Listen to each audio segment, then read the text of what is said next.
नमस्कार, मैं Jitendra Chaturvedi. Supreme court में इन दिनों इस बात की स्क्रूटनी चल रही है कि अनुच्छेद 370 को हटाने का जो फैसला संसद ने 5 अगस्त 2019 को लिया था वो संवैधानिक रूप से ठीक है या नहीं। इसी बाबत संविधान पीठ बैठी सीजीआई की अगुवाई में और 2 तारीख से उस पर सुनवाई शुरू हुई। 2 दिन की सुनवाई हो चुकी है और उस दरमियान कपिल सिब्बल ने जो बातें रखी हैं उसने दरअसल एक तरीके से चौंकाया भी है। तो अब बड़ी चीज यह है कि उन्होंने क्या कहा और फिर वो कौन सा मूवमेंट रहा जिसमें एक तरीके से कहा जाए कि सब स्तब्ध ही रह गए।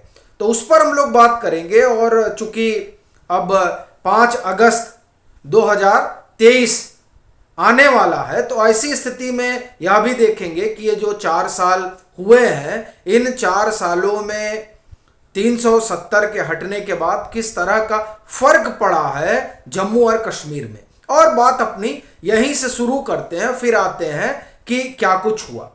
देखिए, जो आंकड़े हैं वो ये बता रहे हैं कि अगर हम ग्रेनेड अटैक की बात करें तो उसमें 15% की कमी आई है। आईईडी ब्लास्ट जो है वो पहले यानी 370 जब था तब 19 के आसपास हुआ करते थे। उसके बाद भी इनकी तादाद में कोई बहुत भारी बढ़ोतरी नहीं हुई है। इससे एक चीज ये समझ में आती है कि किस तरह से वहां सुरक्षा व्यवस्था दुरुस्त हुई है। पत्थरबाजी में 92% की कमी आई है। इसके अलावा जो वहां बंद बुलाई जाती थी उसमें 90% की कमी आई है। इनकाउंटर में 58% की कमी आई है।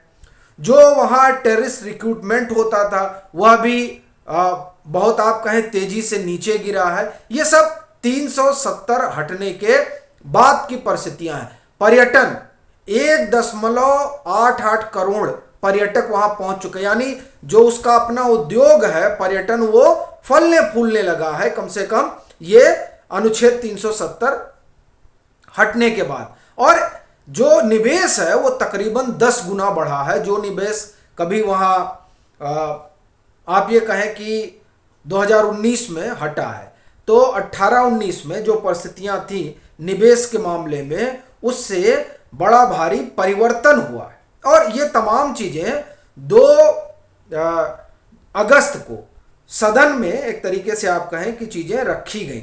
जैसे देखिए 20,000 मेगावाट जल विद्युत क्षमता में से जम्मू कश्मीर में 70 वर्षों में केवल 3500 मेगावाट का ही दोहन हो पाया था। लेकिन पिछले कुछ वर्षों में 3000 मेगावाट क्षमता की परियोजनाओं को पुनर्जीवित किया गया है।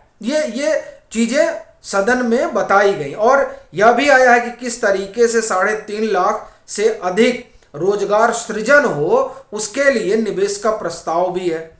और जो निवेश 19-20 के दौरान कश्मीर में केवल 296 करोड़ हुआ करता था वो 22-23 में बढ़कर 2153 करोड़ रुपए हो गया।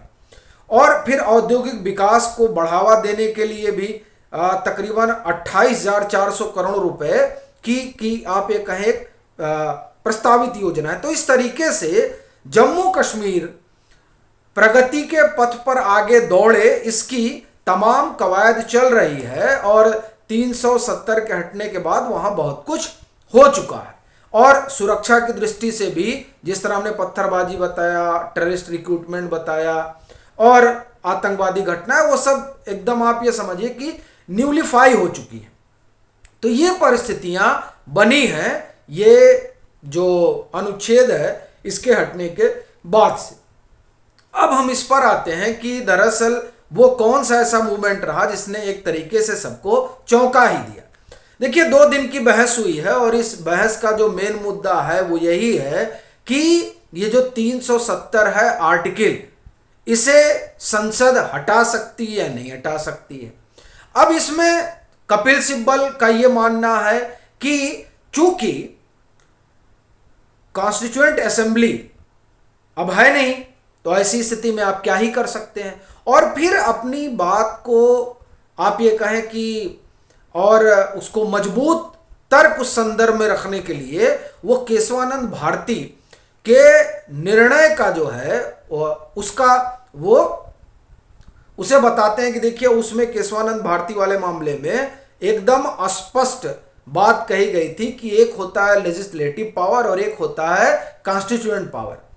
और कॉन्स्टिट्यूएंट पावर जो है वो ये जो आप ये कहें कि विधायिका है उसके पास नहीं है, ये वो फर्क करते हैं। और इसीलिए संसद जो है वो 370 में कोई संशोधन नहीं कर सकती। अच्छा, ये बात जो है इसने सबको चौंका दिया कि ऐसा कैसे हो सकता है भाई, जब संविधान में ही ये कहा गया कि नहीं हम कर सकते हैं और ये संविधान निर्माताओं ने अधिकार दिया संविधान संशोधन का, और आप कह रहे हैं कि नहीं साहब हम इसमें कुछ कर ही नहीं सकते हैं।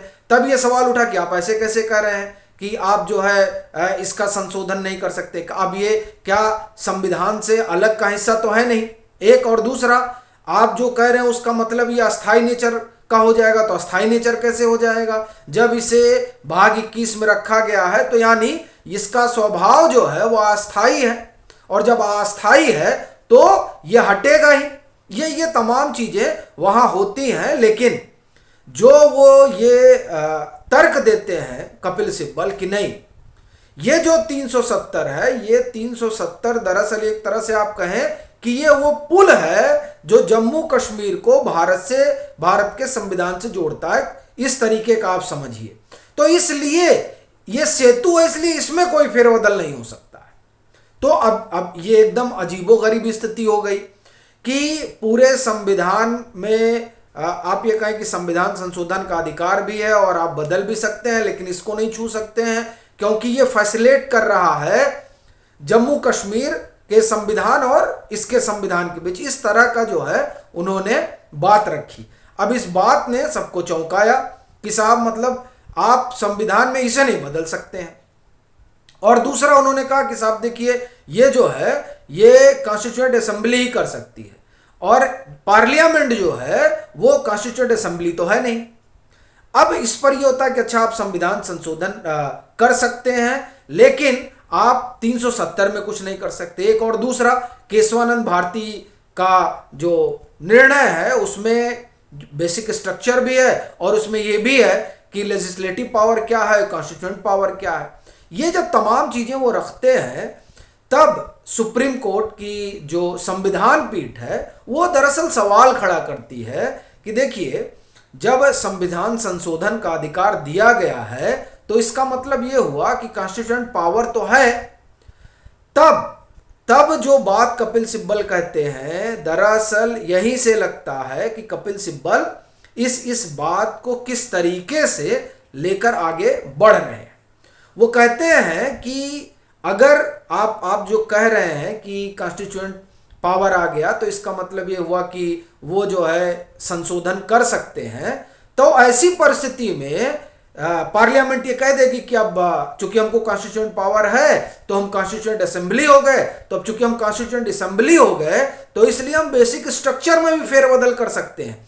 और वो कहते हैं दरअसल यही डर है जो ये जो भारत का भविष्य है उसके लिए बड़ा जरूरी है कि इस तरह के सिद्धांत प्रतिपादित ना किए जाए। यानी कपिल सिब्बल ये कहना चाह रहे हैं कि आप जो ये कह रहे हैं कि नहीं चूंकि कॉन्स्टिट्यूएंट पावर है, चूंकि आप अमेंडमेंट कर सकते हैं, आपको ये अधिकार दिया गया है, संविधान निर्माताओं ने दिया है, तो यानी हुआ कि कॉन्स्टिट्यूएंट पावर है। अब अगर इससे ये आप निकालते हैं बात कि कॉन्स्टिट्यूएंट पावर है तो ये बेसिक स्ट्रक्चर में भी फेरबदल कर सकते हैं। और बेसिक स्ट्रक्चर का आप ये कहें जो सिद्धांत है वो सिद्धांत इसी केशवानंद भारती मामले से निकला, और इस बेसिक स्ट्रक्चर में संसद कोई फेरबदल कोई छेड़छाड़ नहीं कर सकती है, ये उसको अधिकार नहीं है। तो कपिल सिब्बल वहां से ये डिराइव करते हैं, यहां से वो बात निकालते हैं कि अगर आप ये कहेंगे कि कॉन्स्टिट्यूएंट पावर है इसलिए कॉन्स्टिट्यूएंट असेंबली की तरह व्यवहार कर सकती है, तब ऐसी परिस्थिति में कल को ये बेसिक स्ट्रक्चर में भी फेरबदल कर सकते हैं, तब हिंदुस्तान के फ्यूचर का क्या होगा। इस तरह का तर्क जो है आप समझें कि वहां खड़ा किया जाता है। लेकिन ये जो दो बातें रही जिसने सबको चौंकाया, पहला तो ये जो इन्होंने कहा कि और ये तमाम अखबारों ने इसे अपना, आप एक तरह से कहें कि बैनर खबर बनाया। शीर्षक इसको बनाया। पहला तो ये कि ऐसा कैसे हो सकता है कि जो उपबंध अस्थाई है वो स्थायी नेचर का हो गया। मैं आपको, ये टाइम्स ऑफ इंडिया की का शीर्षक है। अब आप देखिए, बैनर खबर नहीं तो आप ये समझिए कि जो इसका टाइटल है वो how can A how can a temporary provision become permanent. ये सुप्रीम कोर्ट ने सवाल उठा दिया कि साहब जो अस्थाई है उसे अस्थाई कैसे कहा जा सकता है, कैसे बन गया। इस पर फिर दूसरा जो इन्होंने कहा कि to except assembly parliament can not touch article 370। ये जस्टिस किशन कौल ने बात उठाई कि आप जो बात कर रहे हैं इसका मतलब तो कुछ हो ही नहीं सकता है। तो ये दो चीजों ने लोगों को चौंका दिया। हालांकि अब जब 8 तारीख को फिर से इस पर सुनवाई शुरू होगी तब और चीजें निकल कर आएंगी, लेकिन ये तो है कि कपिल सिब्बल ने जो वहां तर्क दिए हैं, जो बातें रखी हैं, उसमें वो एक बात तो बड़े जोर शोर से रख रहे हैं कि चूंकि कॉन्स्टिट्यूएंट असेंबली नहीं है इसलिए अनुच्छेद 370 में कोई फेरबदल नहीं किया जा सकता है। ये उनका अपना पक्ष है। हालांकि अभी जो है, अभी आप देखिए कि 18 ये कपिल सिब्बल साहब ने अपना पक्ष रखा। अभी हो सकता है कि 8 तारीख को कुछ और चीजें हो इनकी तरफ से तो रखेंगे। उसके बाद 17 अभी वकील और हैं। तो अभी एक लंबी जो है बहस चलेगी तो उसमें बहुत चीजें निकल कर आएंगी, लेकिन फिलहाल जो कपिल सिब्बल की तरफ से चीजें निकली और इस 2 दिन में जो हुआ वो हमने आपको बताया। और अभी के लिए फिलहाल इतना ही। अगर आप मतांतर से नहीं जुड़े हैं तो जुड़ें, वीडियो को लाइक करें और खूब शेयर करें।